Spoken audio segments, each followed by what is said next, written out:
हम आत्मा का फल देख रहे हैं और आपके पास किताबें हैं और आपको गिनना आता है और आपको पता है कि हम किस सत्र में हैं, सही?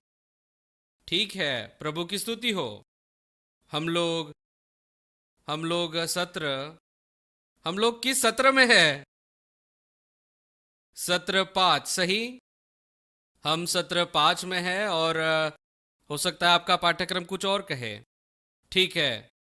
अम, एक चुटकुला सुनाता हूं, ठीक है? ये काफी बढ़िया है। ये एक सच्ची कहानी है और इस घटना को फ्लोरिडा के पुलिस डिपार्टमेंट में रिकॉर्ड किया गया है। फ्लोरिडा के एक बुजुर्ग महिला ने खरीदारी की और अपनी कार की ओर वो वापस आ रही थी और उसने देखा कि 4 लड़के उसकी गाड़ी को लेकर जा रहे हैं। उसने अपना सामान नीचे रखा और अपनी हैंडगन निकाली। चिल्लाते हुए आगे बढ़ी और कहा, मेरे हाथ में गन है, मुझे चलाना आता है, कार से बाहर निकलो। उन 4 लोगों ने नीचे उतरने के लिए एक क्षण भी नहीं लगाया और पागलों की तरह भाग गए। वो महिला हिली हुई थी लेकिन किसी तरह उसने अपना सामान गाड़ी में रखा, गाड़ी की पिछली सीट पर सामान रखा और चालक सीट पर बैठ गई। वो इतनी ज्यादा कांप रही थी कि गाड़ी की चाबी भी नहीं लगा पा रही थी। उसने बड़ी कोशिश की, फिर समझ आया चाबी क्यों नहीं लग रही।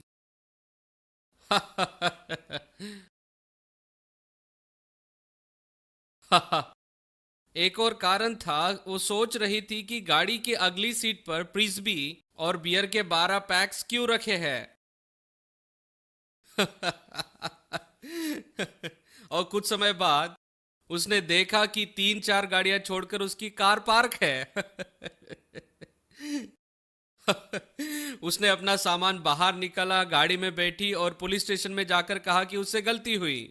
जिस साजन को उसने कहानी बताई वो हंसी रोक नहीं पा रहा था।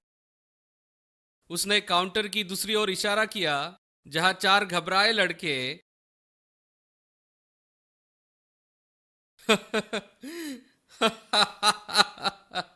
रिपोर्ट लिखा रहे थे कि एक पागल औरत ने कार उठा ली है।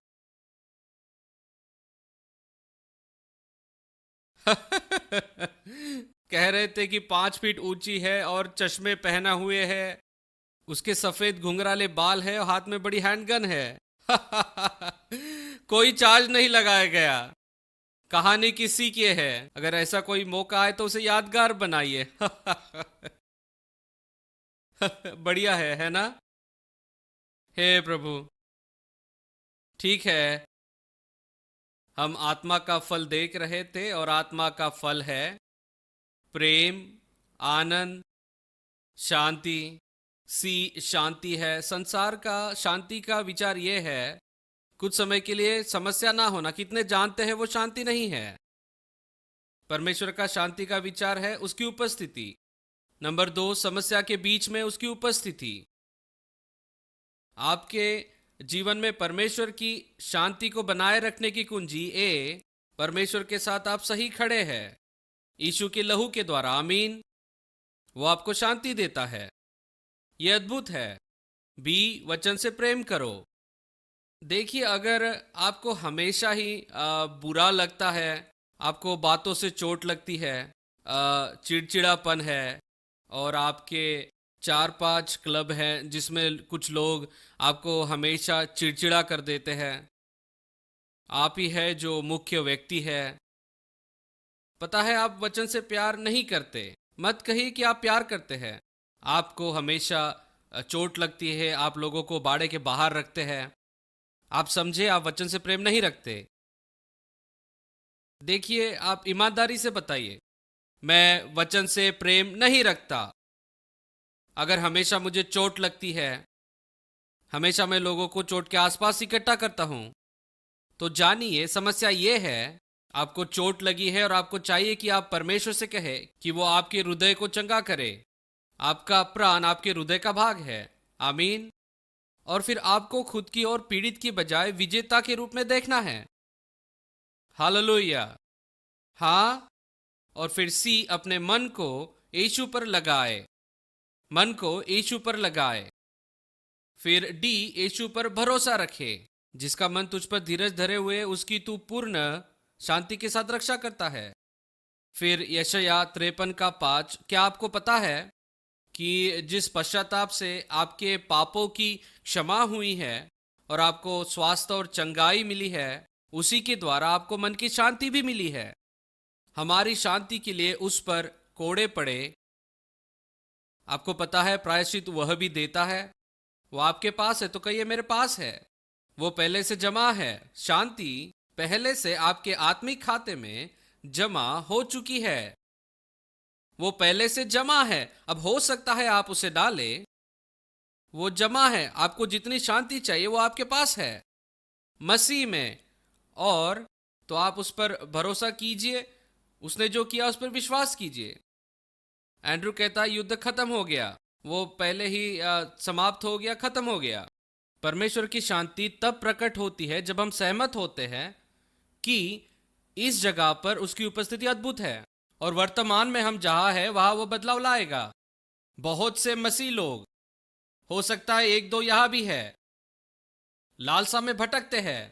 मेरा मतलब आपको समझ आया? मेरा मतलब वे अपनी शांति को दूसरी ओर रखते हैं। जब वे उनका लक्ष्य पूरा करेंगे, जब वे उनका दर्शन पूरा करेंगे, जब उनका स्वप्न पूरा होगा, जब तक आप सहमत नहीं होते कि जहां पर आप है वहां पर परमेश्वर अद्भुत है, आप जहां जा रहे हैं वहां नहीं पहुंचेंगे आत्मिक रूप से। आप मेरे साथ है? आपको इसी समय उस सहमति में आना है। हाँ, मैं उसका बीमारी का, आर्थिक और संबंध की समस्याओं से जा रहा हूं। हाँ, लेकिन मैं परमेश्वर पर विश्वास कर रहा हूं कि परमेश्वर मुझे यहां पर देगा। हाँ, लेकिन पहली जगह जहां पर आपको विश्वास करना है कि इस समय वो अद्भुत है, आपकी चुनौतियों के बीच में भी अद्भुत है। आपको परमेश्वर मिल सकता है, जो वो है वो आपके अंदर है, लेकिन आपको उस तरह से उसे देखना है, उस तरह से उस पर विश्वास करना है। आपके प्राण में आपको देखना है कि मैं जहां पर अभी हूं वहां परमेश्वर अद्भुत है। और अगर आप परमेश्वर की शांति को, परमेश्वर के प्रेम को किसी एक और दिन के लिए रख रहे हैं, आपका वो दिन कभी नहीं आएगा। समर बाइबल कॉन्फ्रेंस में बेरी ने जिस व्यक्ति के बारे में प्रचार किया, आप उस व्यक्ति की तरह होंगे जो ग्राउंड हॉक डे में फंसा था। क्या आपने वो ग्रैंड हॉक डे मूवी देखी? वो हर दिन सुबह उठता था और गाना गाता था, मुझे तू मिल गई है। लेकिन वो एक ही दिन में बार बार जग रहा होता है। जब तक आप जहां है उस दिन से सहमत नहीं होते, आप अगले दिन में नहीं जाएंगे। जहां आप है वहां परमेश्वर अद्भुत है। आमीन। बढ़िया प्रचार पास्टर ग्रेग, हालेलुया। ठीक है, अब नंबर 2, लेकिन वास्तव में यह आत्मा का फल का चौथा पहलू है धीरज। मैं जानता हूं कि आपको धीरज सिखाने के लिए आप मुझे तालियों की कड़कड़ाहट देंगे। धीरज, सब कहिए धीरज। याकूब अध्याय 1 देखिए, वचन 2 देखिए।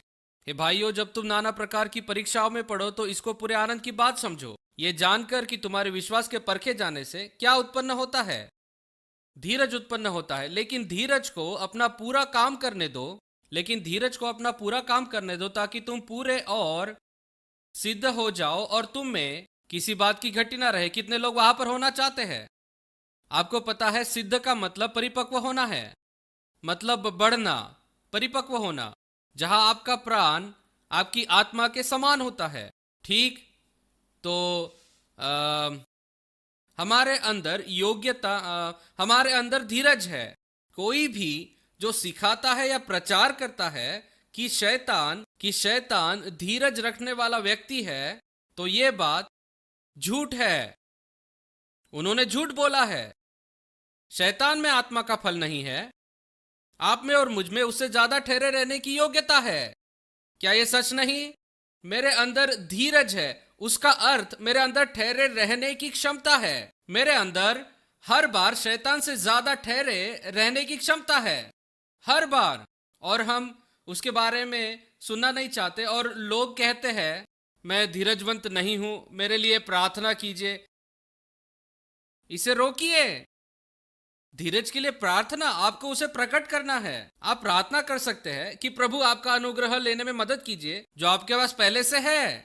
लेकिन धीरज ऐसा नहीं कि कहीं बाहर है, नहीं, आप में उसका स्वभाव है और उसका स्वभाव ही धीरज है। उसका अर्थ वो धीरज रखता है, मतलब वो ठहरे रहता है। वो जानता है जो भी हो रहा है उसमें से हर बार पिता उसे वहां से बाहर निकालेगा। और ये ऐसा नहीं कि आपका एक भाग नहीं, और इसके लिए आप आपके आयरिश होने की बात नहीं कर सकते, या आप आपके आयरिश विरासत की बात नहीं कर सकते। आखिरकार मैं इतना धीरजवंत व्यक्ति नहीं हूं, मेरे अंदर आयरिश गुस्सा भरा हुआ है। नहीं भाई, देखिए, जब आपका नया जन्म हुआ, आपका उसमें से परिवर्तन हुआ, आपको उसमें से छुटकारा मिला है और अब आपके अंदर एक नया स्वभाव है। अब आपका स्वभाव बिल्कुल यीशु की तरह है। और आपको और हमें कभी भी दो स्वभाव नहीं है। आपके दो स्वभाव नहीं है। पड़ोसी को देखकर कहिए, आपके दो स्वभाव नहीं है। आप डॉक्टर जैकल मिस्टर हाइड नहीं है, और आपके अंदर अच्छा कुत्ता और बुरा कुत्ता नहीं रह रहे हैं। नहीं, आप ऐसे नहीं हैं। आपके अंदर एक ही स्वभाव था। आपके नया जन्म पाने से पहले आपके अंदर शैतान का स्वभाव था। जब आपने नया जन्म पाया तब क्रूस ने बुरे कुत्ते को कुचल दिया और पानी का बपतिस्मा पुराने मनुष्य की दफन विधि है। आपके अंदर पुराना मनुष्यत्व नहीं है, वो मर गया। पहले आप जो थे वो अब नहीं है। हाँ, ये पक्का है, आपके मन को नया होना है और पुराने मनुष्यत्व की सारी कंप्यूटर फाइल को निकाल देने की जरूरत है। सही, लेकिन आपके अंदर धीरज है। मैं इस बात को समझता हूं। आपकी माँ, आपकी नानी, परनानी और परनाना, वे लोग आयरलैंड से थे और उनके अंदर आयरिश गुस्सा है। मैं समझता हूं, लेकिन आप वो नहीं है। अगर आप चाहते हैं कि मैं आपके आयरिश गुस्से से समझौता करूं तो माफ कीजिए, किसी और को ढूंढिए। परमेश्वर आपसे सहमत नहीं। मैंने कहा परमेश्वर आपसे सहमत नहीं, तो कृपया आपके शरीर के साथ हमें सहमत करना रोकिए। आप में धीरज है, कहिए मुझ में धीरज है, क्योंकि मेरे अंदर उसका प्रभु का स्वभाव है मेरे अंदर, और मैं जो हूं वो यही हूं, यीशु के बिल्कुल समान। आप ऐसे ही है। आमीन। तो हम धीरज के बारे में सीखेंगे, लेकिन हम पूरा पढ़ते हैं। तुम पूरे और सिद्ध हो जाओ और तुम में किसी बात की घटी ना रहे। आप में से कितने वाह होना चाहते हैं? सिद्ध और किसी बात की घटी नहीं। उसके लिए धीरज का कुछ काम है। मैं ये सुनना नहीं चाहता, ठीक? यह आपकी समस्या है। इब्रानियों 10:36, क्योंकि तुम्हें धीरज धरना अवश्य है ताकि परमेश्वर की इच्छा को पूरी करके तुम प्रतिज्ञा का फल पाओ। इब्रानियों 6:12, विश्वास और किसके द्वारा? विश्वास और किसके द्वारा? सिर्फ विश्वास ही नहीं, विश्वास और किसके द्वारा? हम क्या ये वचन गलातियों 5 के समान नहीं है, जो हमसे कहता है शरीर के अनुसार चलो तो वारिस नहीं होंगे, पर आत्मा का फल हमें वारिस बनाता है। और यहां वो कहता है विश्वास और धीरज से हम वारिस होते हैं। वो कह रहा है, देखो, जब आप आत्मा के फल को क्रिया में लेकर आएंगे, वो आपको वारिस होने में मदद करेगा। स्तुति हो, ये सुसमाचार है। आमीन। धीरज हमारी मुख्य विरासत को प्राप्त करने की एक कुंजी है। मैंने सोचा धीरज को अपना पूरा काम करने दो है, लेकिन धीरज हमारे विरासत को प्राप्त करने की कुंजी है। अब बी, शरीर को धीरज शब्द पसंद नहीं। कितने लोगों ने यह जाना है? आपका शरीर उसे पसंद नहीं करता। शरीर को इंतजार पसंद नहीं। किसी चीज या किसी व्यक्ति का पसंद है? आप में से कितने लोगों को फोन पर होल्ड पर रहना पसंद है? धन्यवाद हो फोन स्पीकर्स के लिए। आप स्पीकर ऑन करके इधर उधर घूम सकते हैं। जब क्रेडिट कार्ड कंपनी या फोन कंपनी, इलेक्ट्रिक कंपनी या और कोई आपको 30 मिनट के लिए ऑनलाइन रखता है तब। सही। मेरे कलीसिया में एक डॉक्टर था जो प्राचीन भी था, और मुझे मुझे ऐसे लगा मैंने किया। एक बार बदले की आत्मा मेरे अंदर आई। मुझे कई बार उसके ऑफिस में इंतजार करना पड़ा था। तो एक दिन वो मुझे मिलने के लिए आया। मैंने मेरे सेक्रेटरी से कहा उन्हें कहिए इंतजार करें, मैं व्यस्त हूं। वो करीब 20 मिनट के बाद अंदर आया। उसने कहा भाई आप तो बहुत व्यस्त है। और मैंने कहा नहीं, ऐसा नहीं, मैं आपको बस अनुभव दे रहा था कि मेरे वहां आने से कैसे होता है। वो मैं नहीं था, मैं जानता हूं वो पवित्र आत्मा का फल नहीं था। मैंने सोचा थोड़ा, लेकिन हम सब सोचते हैं कि ऐसा करना, इसलिए मैंने उसको थोड़ा सा, जो भी हो। लेकिन पता है उसके बाद मैं सीधा अंदर जाता था।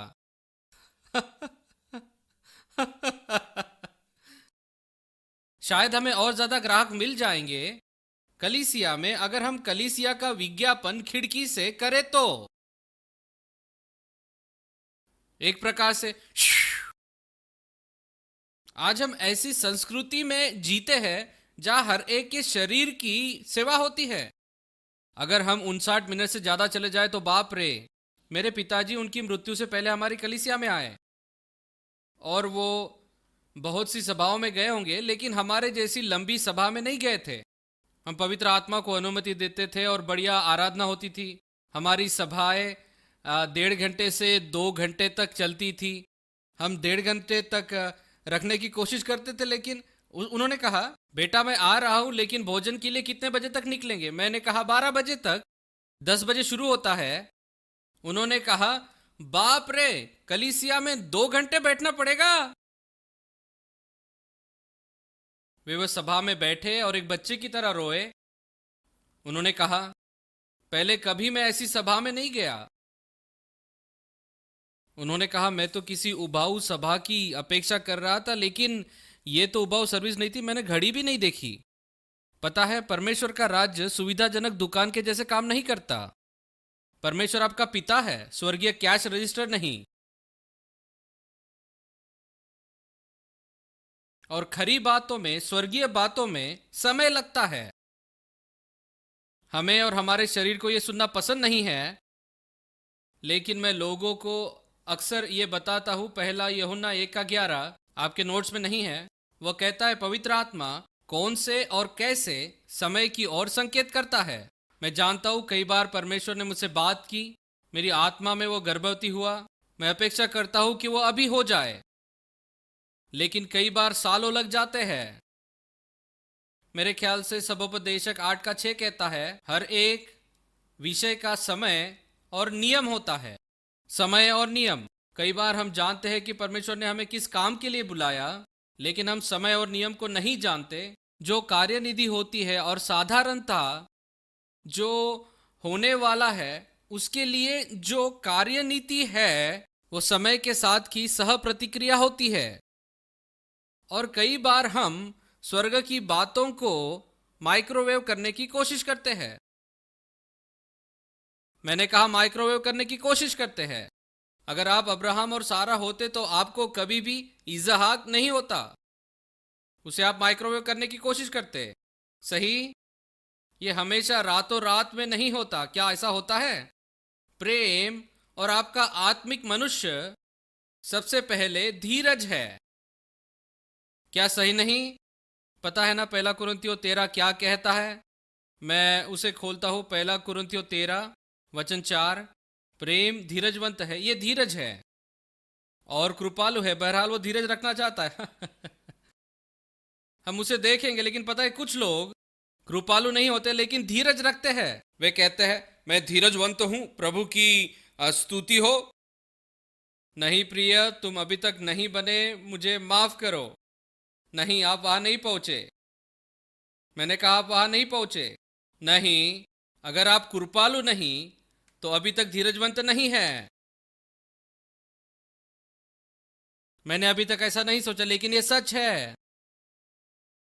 भजन 62:5 कहता है मैं परमेश्वर से अपेक्षा कर रहा हूं, मेरा प्राण धीरज के साथ अपेक्षा करता है। क्या ऐसा नहीं कहता? हे मेरे मन, परमेश्वर के सामने चुपचाप रहे, क्योंकि मेरी आशा उसी से है। मैं धीरज से उसका इंतजार करता हूं, क्योंकि मैंने उससे कुछ आशा रखी है। ऐसी बहुत सी बातें हैं जिन्हें हम खोते हैं। नंबर 8, क्योंकि हम परमेश्वर का इंतजार नहीं करना चाहते। बहुत सी बातों को हम खोते हैं। परमेश्वर के राज्य में, क्योंकि हम इंतजार नहीं करना चाहते। मेरा शरीर इंतजार नहीं करना चाहता। मुझे धीरज चाहिए, लेकिन अभी चाहिए।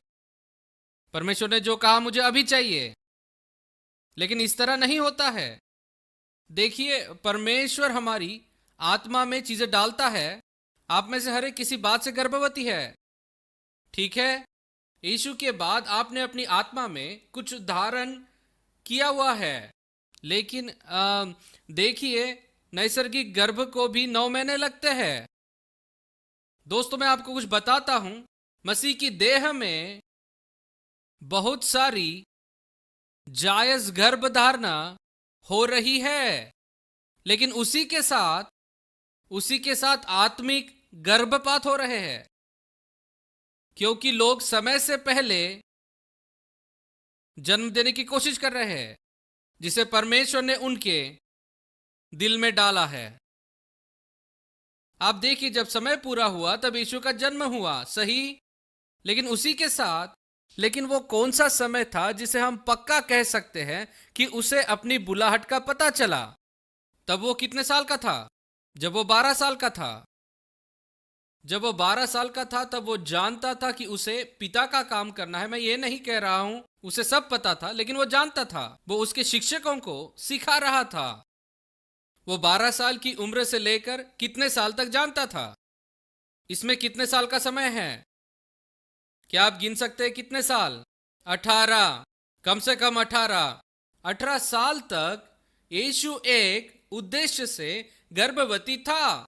वो जानता था उसकी बुलाहट क्या है। वो जानता था उसे क्या अनुग्रह और योग्यताएं मिली है कि हर दिन लोग उसके साथ चलेंगे, जिन्हें परमेश्वर की चंगाई की जरूरत थी, जिन्हें उद्धार की जरूरत थी, जिन्हें परमेश्वर के पास आने की जरूरत थी। और वह बढ़ई की दुकान में काम कर रहा था, परमेश्वर का और समय का इंतजार कर रहा था। जब वो 30 का हुआ तब क्या हुआ? वो सामर्थ के साथ बाहर गया। आपको समझ आया दोस्तों? परमेश्वर जो आपके मन में डालता है, बहुत बार समस्या यह है कि बहुत बार हम आधे पक कर बाहर निकलते हैं। और ये मैंने पहले आपको बताया है, तैयारी का समय कभी व्यर्थ गवाया समय नहीं है। जब मैं बाइबल स्कूल में बैठा था कुछ चांद पहले, आप ही की तरह, वो अच्छा बाइबल स्कूल था, लेकिन ये ज़्यादा अच्छा है। मुझे ये पसंद है, ये बेहतर है। जब आप ही की तरह मैं बाइबल स्कूल में बैठा था, मैं एक स्वार्थी प्रार्थना कर रहा था। शायद मैंने पहले आपको ये बताया है। और मैं प्रार्थना कर रहा था, और उस समय प्रभु के आगमन के बारे में बहुत सी बातें थी। और मैं कह रहा था, प्रभु जानता है, ये मेरी प्रार्थना थी, जब तक मैं स्नातक नहीं होता मत आइए। उस स्कूल में मैं पहले साल में स्नातक हो सकता था। वे अनुमति देते थे, आप पहले या दूसरे साल में स्नातक हो सकते हैं। और प्रभु बड़े भारी रूप से मेरे ऊपर आया और उसने कहा, बेटा, तैयारी का समय कभी व्यर्थ नहीं जाता। उसने कहा, अगर मैंने तुझे जिस काम के लिए बुलाया उसकी तैयारी के समय अगर मैं आया, तो मैंने तुझे जिसके लिए बुलाया उसकी सारी महिमा तुझे मिलेगी। अब ये इस पाठ्यक्रम के पूरे कीमत के तुल्य है। अगर आप दृढ़ हो जाए, निर्धारित कर ले कि मैं आधा पका नहीं निकलूंगा, मेरा आत्मिक निष्फल नहीं होगा, आत्मिक गर्भपात नहीं होगा, जो परमेश्वर ने मेरे अंदर दिया है वो समय की पूर्णता में जन्म लेगा। आपको पता है उसके लिए क्या चाहिए? धीरज। कि उसके ऊपर धीरज पहले से आपके अंदर है, आपको मिला है कि मैं समाप्त करने वाला हूं, सिर्फ शुरुआत करने वाला नहीं। अगर परमेश्वर ने आपको 3 साल के लिए आप बुलाया, तो आपको 3 साल के लिए अनुग्रह मिला है, लेकिन उन 3 सालों के बाद आप सामर्थ से बाहर निकलेंगे। आमीन। मैंने कहा आप सामर्थ के साथ निकलेंगे, और जिस भी काम के लिए उसने आपको बुलाया है उसे आप पूरा करेंगे, लेकिन समय से पहले बाहर मत निकलिए। आमीन। और फिर मेरे स्नातक होने के बाद और मैं बस स्नातक होने ही वाला था, मैं बाहर निकलकर संसार को बदलने के लिए तैयार था। और मैं एक सभा में गया, विक्ट्री क्रिश्चियन सेंटर में, टल्स, जहां पर बिली जो पासबान थे, और वहां एक व्यक्ति था जिसकी भविष्यवाणी की सेवा थी। वो लोगों पर हाथ रख रहा था। वो मेरे पास आया और कहा, उसने कहा, तुम एक अच्छे पासबान बनोगे। मैंने तुम्हारे अंदर पासबान का हृदय डाला है। तुम वचन सिखाओगे और बहुतों की मदद करोगे। और बढ़िया था, क्योंकि मुझे नहीं जानता था और इसी के लिए परमेश्वर ने मुझे बुलाया था। फिर उसने कहा, तुम विभिन्न प्रशिक्षण के मौसम से गुजरे हो, लेकिन तुम्हारे प्रशिक्षण के मौसम अभी खत्म नहीं हुए। वो अच्छी खबर नहीं थी, अच्छी खबर नहीं थी। लेकिन हमारा परीक्षण कभी नहीं रुकता। क्या कभी रुकता है?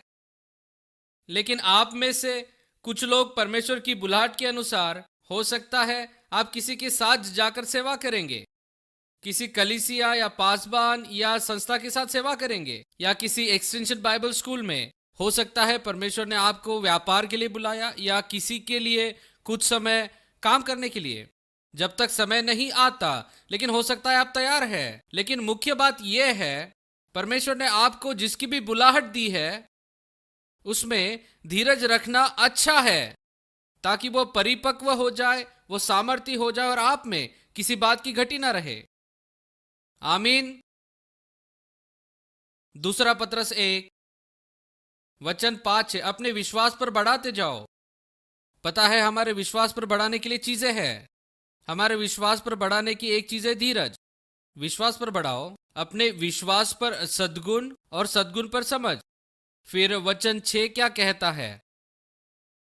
समझ पर संयम, और संयम पर क्या? तो हम अपने विश्वास पर इन चीजों को जोड़ते हैं, और उसमें से एक धीरज है। हमें परमेश्वर के वायदों को थामे रहना सीखना है, और उसे जाने मत दीजिए जब तक वो आपके हाथ में नहीं आता। इब्रानियों 10:23, इब्रानियों 10 वचन 23। और अपनी आशा के अंगीकार को दृढ़ता से थामे रहे, क्योंकि जिसने प्रतिज्ञा किया है वह सच्चा है। उसे जाने मत दो जब तक वो आपके हाथ में नहीं आता। मैं विश्वास की तुलना एक चीज से करता हूं, और वो है मछली पकड़ना। कितनों ने मछली पकड़ी है? और आप में से कितनों ने कभी जाकर कोई बहुत ही बड़ी मछली पकड़ी है? ठीक है, आप उन बड़ी बड़ी जगहों पे जाते हैं, छोटी जगहों पे नहीं। मैं बड़ी मछली की बात कर रहा हूँ। एक बार मैं कनाडा में था, और वे लोग हमें बहुत ही अंदर तक ले गए, और हम वहाँ पर बहुत अंदर गए, और उस जगह पर सिर्फ इंडियंस ही थे। वहाँ आपको विमान से अंदर जाना और बाहर आना पड़ता है। आप वहाँ पर प्लांटून प्लेन में जाते हैं, और ये बहुत ही अछूती जगह है, और आप वहाँ पर है जहाँ बहुत कम लोग मछली पकड़ते हैं। और हम ऐसी जगहों पे गए जहाँ पर पहले किसी ने भी मछली नहीं पकड़ी थी, और वहाँ पर एक बड़ी उत्तरी मछली होती है, कुछ 20 और कुछ 25 पाउंड तक बड़ी होती है। बड़ी होती है। कुछ चिट्टी भी होती है, और वो भी 7-8 पाउंड की बड़ी होती है।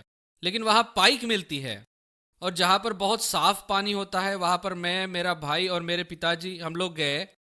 और अचानक से मेरे भाई की रस्सी इस जगह पर जाकर अटक गई, और अचानक इस तरफ मुझे लगा कि वो कोई लकड़ी का गट्ठा है, लेकिन वो मछली थी। और मेरे भाई के लाइन में वो इधर को फंसी थी, और उसने लाइन को नाव के नीचे खींचा, और मेरे भाई ने बिना धीरज रखे उस लाइन को झटका दे दिया। और यहाँ वो मछली जा रही है, वो करीब 20-25 पाउंड की होगी। हम उसे देख रहे थे, और वो जा रही थी, और उसने उसके सिर को ऊपर किया हुआ था, उसके मुंह में रस्सी थी। आप समझ रहे, जब आपकी रस्सी में बड़ी मछली अटकती है, और अगर आप गहरे पानी में मछली पकड़ रहे, तो ये एक युद्ध की तरह है। ये एक युद्ध है, और उस मछली को लाने के लिए कई बार 1 घंटा लग जाता है। आप उसे अंदर लेकर आते हैं, लेकिन आप जानते हैं कि वो हुक्ड है, वो अटकी हुई है। बहुत बार आत्मिक वातावरण में भी हमारी मछली अटकी हुई होती है। जो प्रार्थना की वो हमें मिला। जब आप परमेश्वर पे विश्वास करते हैं और प्रार्थना करते हैं, तब आपका उत्तर अटक गया है, बस आप उसे देख नहीं सकते, और फिर युद्ध होता है। तब आपको करना यह है कि विश्वास के साथ धीरज को जोड़ना है। अगर आप उसे बहुत ज्यादा खींचेंगे तो रस्सी टूट जाएगी, आपका उत्तर चला जाएगा। आप मेरे साथ हैं? और इस बात ने मेरी मदद की। जितनी ज्यादा बड़ी मछली होगी उतना ज्यादा वो युद्ध करेगी और उतना समय लगेगा। नंबर 4, धीरज लगता है बड़ी मछली को नाव में लाने के लिए। सालों पहले मैं और मेरी पत्नी परमेश्वर पर घर के लिए विश्वास कर रहे थे। हमने उस वचन को पकड़ कर रखा जो कहता है आपके अच्छे घर होंगे। क्या आपने बाइबल में देखा है, जो लोग मेरे हैं स्तुति हो उनके घर होंगे। हम लोग अपार्टमेंट में रह रहे थे और वो बढ़िया अपार्टमेंट था। हमने उसे देखा, वो बढ़िया था, और फिर हमने उस घर मछली को अटका लिया। आमीन। आपने कभी किया है? आपने देखा ये मेरा है, परमेश्वर चाहता है कि हमारे पास घर हो, तो हमने रस्सी फेंकी और उसे अटका लिया। ठीक है। और फिर पता है परमेश्वर क्योंकि बड़ा परमेश्वर है, और हमने सोचा कि लिफाफे को समय के और थोड़ा उधर ढकेलते हैं। हमने कहा स्तुति हो, और हम 30 दिनों में उस घर के लिए विश्वास कर रहे थे।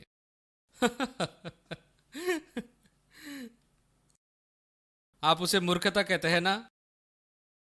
उसके साथ थोड़ा सा और जोड़ दे तो हमने अपार्टमेंट को नोटिस दे दिया कि हमें 30 दिनों के अंदर नया घर मिलने वाला है।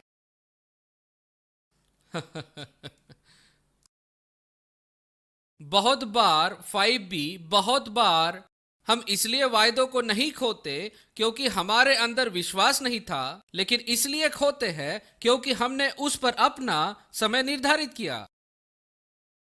और मेरी कलीसिया में कई सालों तक भविष्यद्वक्ता आते रहे। समस्या यह है कि उनके पास सही वचन होता था, लेकिन वो एक समय निर्धारित करते थे, और जब समय बीत जाता है तब लोग विश्वास खोते हैं। वो मेरे पास आते थे और मुझे भविष्यद्वक्ताओं के कचरे को साफ करना पड़ता था। मैं कहता था पता है वो परमेश्वर का वचन था, आप उसे थामे रहिए। चलिए मेरी कहानी पे आते हैं। और हम परमेश्वर पे विश्वास कर रहे थे। आप में से कितने सहमत होंगे कि परमेश्वर हमारे 3 बच्चे थे, नहीं उस समय हमारे 2 बच्चे थे। कितने विश्वास करते हैं कि परमेश्वर की इच्छा थी कि घर ले? तो हम परमेश्वर पे विश्वास कर रहे थे, हमारा विश्वास तगड़ा था, और हम अपेक्षा कर रहे थे, जानते थे परमेश्वर की इच्छा है। और हमने अपार्टमेंट को नोटिस दे दिया, और वे महीने के पहले दिन थे। हम विश्वास में मजबूत थे और वचन का अंगीकार कर रहे थे। हर दिन परमेश्वर को धन्यवाद दे रहे थे, और 10 तारीख को हम आनंद मना रहे थे। 15 तारीख आई, 20 आई, परमेश्वर को धन्यवाद दे रहे थे। 25 आई, फिर भी वही थे। लेकिन अंत में 29 तारीख को मुझे पसीना आने लगा। हमने अपार्टमेंट को नोटिस दे दिया था। आप समझ रहे हैं, यहाँ पर लोग तैयार थे कि हमें जाने में मदद करें, लेकिन जाने के लिए जगह नहीं थी। 30 तारीख आई, हम फिर से विश्वास में आए और परमेश्वर को धन्यवाद देने लगे। फिर 31 तारीख आ गई, और फिर 31 तारीख के 10 बज गए, 11 बज गए। आप मेरे साथ हैं? 11:30 हुए।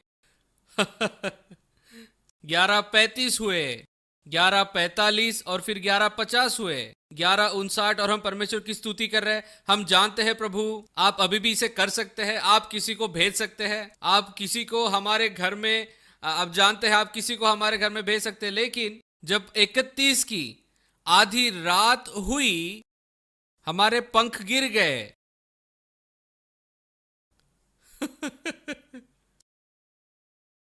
और दूसरे दिन हम लोग मां के घर गए। ओ महिमामय दिन। और हमारे 2 छोटे बच्चे थे, और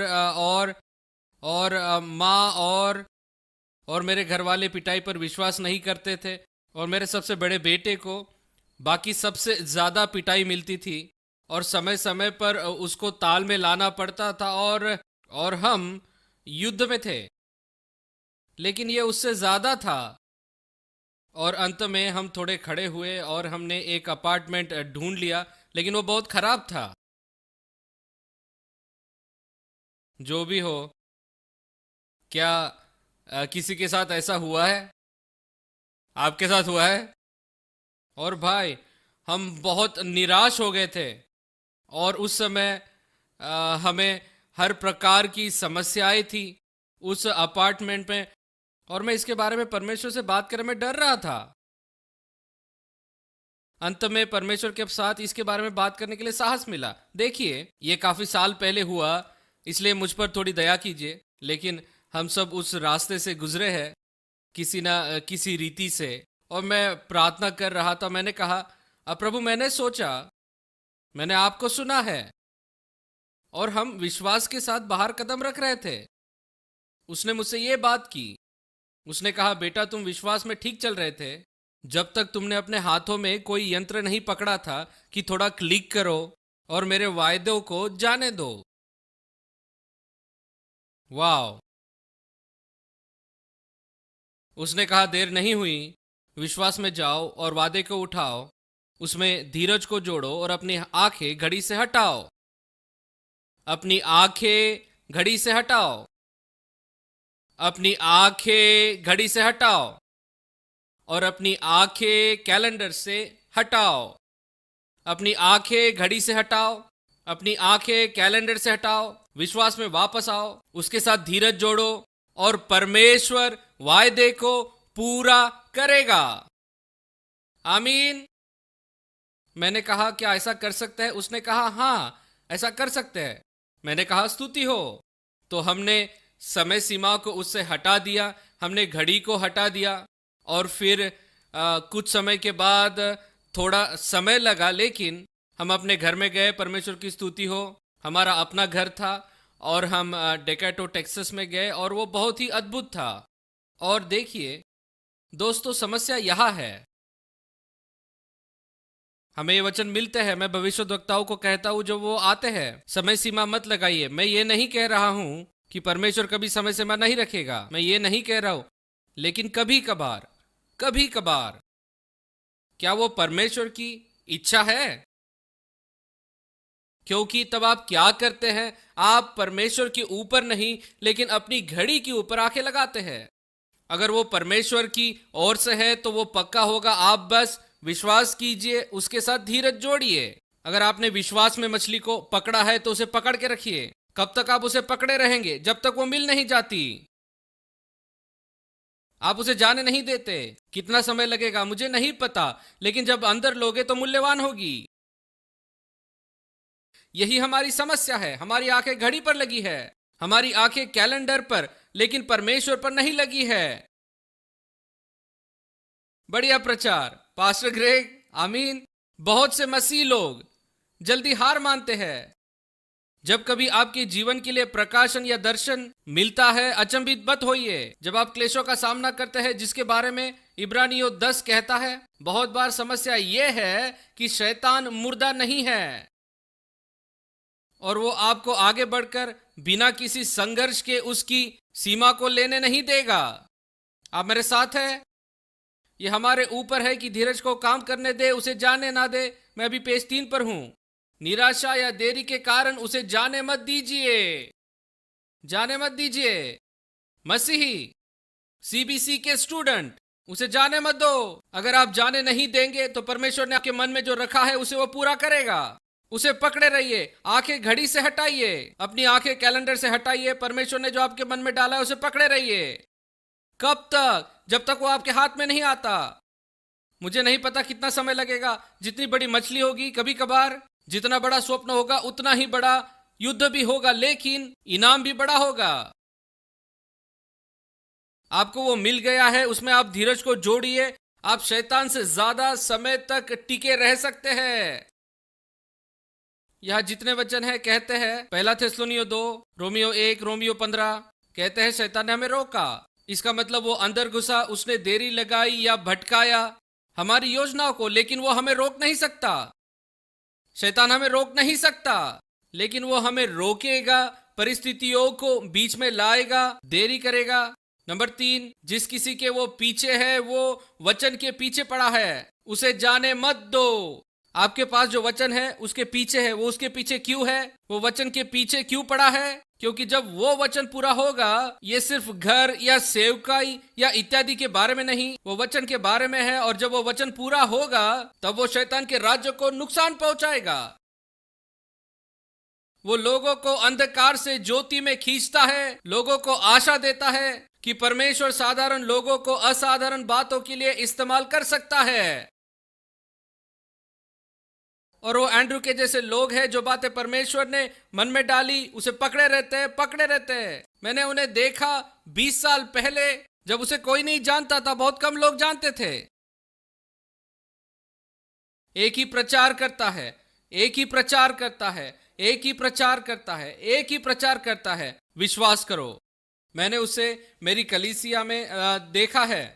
वो लोगों के लिए प्रार्थना करेगा और वो मुझे उसके लिए दान भी नहीं लेने देगा, क्योंकि वो लोगों के लिए प्रार्थना कर रहा है। तो मैंने कहा, एंड्रू कल मुझे दान लेने देना। उसने अपना खर्चा बताया और पूछा, क्या मेरा खर्चा पूरा कर सकते हो? उस समय वो रेडियो पर था। मैंने कहा कि पूरा नहीं कर सकता। तब उसने कहा, तो फिर चिंता किस बात की? अगली रात उसे 3 गुना ज्यादा मिला। वो ऐसे था, वो सिर्फ लोगों की सेवा कर रहा था, वचन को मान रहा था और मान रहा था। लेकिन ये रातों रात नहीं हुआ। क्या हुआ? क्या आप खुश नहीं? वो थामे रहा, क्योंकि आप में से बहुत से लोगों ने 20 साल पहले उसके बारे में नहीं सुना था। सही? थामे रहिए। शैतान वचन के पीछे जाने मत दो। हम चारों ओर से क्लेश भोगते लेकिन संकट में नहीं पड़ते, निरुपाय तो है लेकिन निराश नहीं होते। हम इन हमलों के कारण अपनी नींद नहीं खोते और ना ही इनके कारण परेशान होते हैं। सताए जाते हैं पर त्यागे नहीं जाते, गिराए तो जाते पर नाश नहीं होते। हमने इन क्लेशों को हमारे विश्वास पर प्रभावित नहीं होने दिया। नंबर 7, परमेश्वर पर हमारे विश्वास और भरोसे के लिए हम नीचे गिरे लेकिन हम हारे नहीं हैं। स्वर्ग के दृष्टिकोण में कितनी बढ़िया प्रवृत्ति है हमें रोकने वाली शैतान की कोशिशों के लिए। यह वचन है। इसे आपके रेफ्रिजरेटर पर रखिए या रेखांकित कीजिए या जो भी कीजिए। 2 कुरिन्थियों 2:14। परंतु परमेश्वर का धन्यवाद हो जो मसीह में सदा हमको जय के उत्सव में लिए फिरता है। सब कहिए सर्वदा। परंतु परमेश्वर का धन्यवाद हो जो सदा हमें जय के उत्सव में लिए फिरता है। सदा कहिए हमेशा। ऐसा कोई समय नहीं कि शैतान आपके विरुद्ध आए और परमेश्वर आपको जीतने की क्षमता ना दे।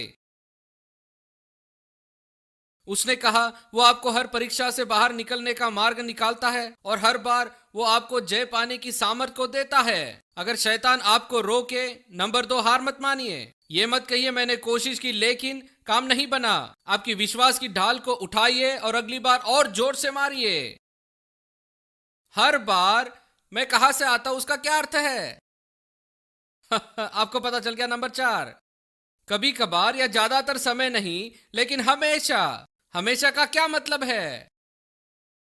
हर किसी को एक राउंड की फाइट पसंद है। आप में से कितनों को एक राउंड पसंद है? जब आप शिशु मसीह है तब आप उतना ही सह सकते हैं। जब अली फाइनल में था, एक राउंड और बूम। आपने विश्वास किया, प्रार्थना की और वो 2 दिन में हो गया।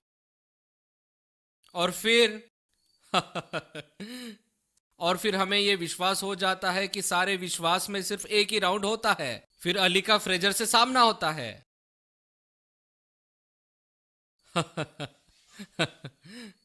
जब आप विश्वास की कुछ लड़ाइयां जीतने लगेंगे तो शैतान बड़ी दुष्ट आत्माओं को भेजेगा और उसकी सूची में सबसे ऊपर रखेगा। क्या हुआ? मैंने विश्वास किया और वो रातों रात हो गया। समस्या यह है कि शैतान सर्वव्यापी नहीं है। जब उसे पता चला तो जाग उठा और उसने देखा कि आपके विश्वास को देखा और जो वचन परमेश्वर ने आपके अंदर डाला वो उसको हानि पहुंचाएगा। आप मेरे साथ हैं? वो आखिरकार जागता है। देखिए, परीक्षा यह है, यहां पर 500 से कुछ अधिक विद्यार्थी है। परीक्षा यह है कि आप भीड़ में खोया हुआ महसूस करेंगे, लेकिन मैं आपको बताता हूं परमेश्वर ने आपको यहां भेजा उद्देश्य के लिए और उद्देश्य के साथ। और शैतान बुरी तरह डरा हुआ है आपसे, क्योंकि आपने वचन को पकड़ के रखा है। वो उसे बड़ी हानि पहुंचाएगा, उसके राज्य को। और फिर क्या होता है? आप 1 राउंडर 2 राउंडर को जीत जाएंगे, तब शैतान अचानक जग जाता है। वो कहता है हाँ भाई, हाँ मुझे इस लड़के के घर जाना पड़ेगा, ये मुझे परेशान कर रहा है, ये बंदा मुझे कुछ बड़ी परेशानी देने वाला है। तो पता है, चलो उसके ऊपर किचन सिंक को फेंकते हैं। चलो, जहां भी हो सके हम उसे रोकते। वो जानता है कि वो आपको रोक नहीं सकता। वो आपको यह दिखाने का इंतजार करता है कि उसमें धीरज है, जबकि उसके अंदर वो नहीं है। वो आपसे क्या करवाना चाहता है कि आप अपने विश्वास को और अपने धीरज को छोड़ दे, क्योंकि अगर आपने छोड़ दिया तो वो जीत जाएगा। मैंने कहा वो जीत जाएगा। शैतान के जीतने पर कितने लोग आमीन कहेंगे? कितने लोग आनंद करेंगे? जब आप हार मान जाएंगे तो शैतान आनंद करेगा। जब आप हारते उसे अच्छा लगता है। तो आप परमेश्वर की आज्ञा पर आज्ञा मान रहे हैं और आपको विजय के ऊपर विजय मिल रही है, और अचानक एक बड़ा शैतान आता है। क्या आपके साथ ऐसा हुआ? जब वे कहते आपको कैंसर हुआ, ऐसी कुछ अधार्मिक बातें, जब आपने प्रार्थना की, वचन को लिया और अपनी पूरी आवाज से चिल्लाए, पन्ना 4 पर प्रार्थना बिनतियां दी, और ऐसा लगता है कुछ नहीं हो रहा। मेरा मतलब ऐसे हो रहा है कि हर दिन आपके नाक से खून निकल रहा है। मैं तो परमेश्वर की आज्ञा मान रहा हूं। आपको क्या लगता है लड़ाई किस बारे में है? जब हम उसमें से गए, हमारा बेटा अभी एंड्रयू के टेलीविजन का प्रोड्यूसर है, जब वो बहुत बीमार था, परमेश्वर ने हमसे बात की और कहा शैतान तुम्हारे सेवकाई पर हमला कर रहा है। सेवकाई पर? हमें पता नहीं था हमें सेवकाई करना है। वो हमें विश्वास से हटाना चाहता है, हमारे ऊपर किचन सिंक फेंकना चाहता है कि हम सब कुछ छोड़ दे।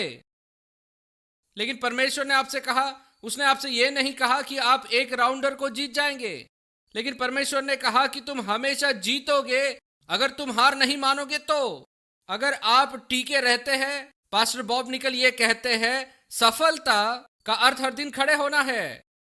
आप लगातार टीके रहिए। हम 1 राउंड, 10 राउंड, 12 राउंड, 15 राउंड लड़ाई नहीं करते हैं। हम कितने राउंड लड़ाई करते हैं जब तक शैतान धराशाली नहीं हो जाता, जब तक वो हार नहीं जाता और हम लोग सफेद झंडा को नहीं दिखाते। क्योंकि परमेश्वर का धन्यवाद हो जो सदा हमको जय के उत्सव में लिए फिरता है। अगर परमेश्वर आपसे कुछ कहता है तो उसे थामे रहिए, थामे रहिए, थामे रहिए, थामे रहिए। परमेश्वर उसे पूरा करेगा, उससे शैतान को हराएगा। आमीन। आपका थामे रहना फायदेमंद होगा। मैंने कहा आपका थामे रहना फायदेमंद होगा, सिर्फ इसलिए कि शैतान आपको 1 या 2 मुक्के मारे और आपको रोके। डी उसका मतलब ये नहीं कि आप हार गए हैं। कहिए मैं हारा नहीं। जब शैतान बड़ी मार मारे, तोप चलाइए, बूम। हो सकता है आप कारपेट पे पड़े हैं और आपका सिर चकरा रहा है, आपको पता नहीं है क्या हो रहा है। मैं आपको बताता हूं, आपके अंदर जो वचन है उस कारण हो रहा है। यह बड़ी हानि करने वाला है और शैतान अभी उठा है और वो आपके ऊपर चीजें फेंक रहा है। लेकिन बात यह है, आप खड़े होइए और उस पर चिल्लाइए, अब पिता का धन्यवाद हो जो सदा मुझे जय के उत्सव में लिए फिरता है। जब आप खड़े होकर वचन से ऐसा करते हैं, बुम, उसे पड़ती है सीधा चेहरे पर, और कुछ समय बाद आप देखेंगे और वहां पर कोई भी नहीं होगा और परमेश्वर और आपकी विजय होगी। आमीन। आइए खड़े होकर परमेश्वर के लिए चिल्लाए, हालेलुया। आपके अंदर क्या है? परमेश्वर ने आपके अंदर क्या डाला हुआ है? अब पिता का धन्यवाद हो जो सदा आपको जय के उत्सव में लिए फिरता है। उसे जाने मत दीजिए। आपके विश्वास के साथ धीरज जोड़िए। याद रखिए, आप हर बार शैतान से ज्यादा टिक सकते हैं, और जो परमेश्वर ने आपके अंदर डाला है उसके लिए इंतजार करना ठीक है। हाथ उठाकर कहिए, पिता का धन्यवाद हो जो सर्वदा मुझे जय के उत्सव में लिए फिरता है। उसने मेरे हृदय में जो डाला है, मैं उसे अनुमति दूंगा कि वो पूरा करे। मैं मेरी आंखों को घड़ी से हटाता हूं, कैलेंडर से हटाता हूं, प्रभु पर, उसके वचन पर रखता हूं। बेचारा शैतान, परमेश्वर सदा मुझे जय के उत्सव में लिए फिरता है।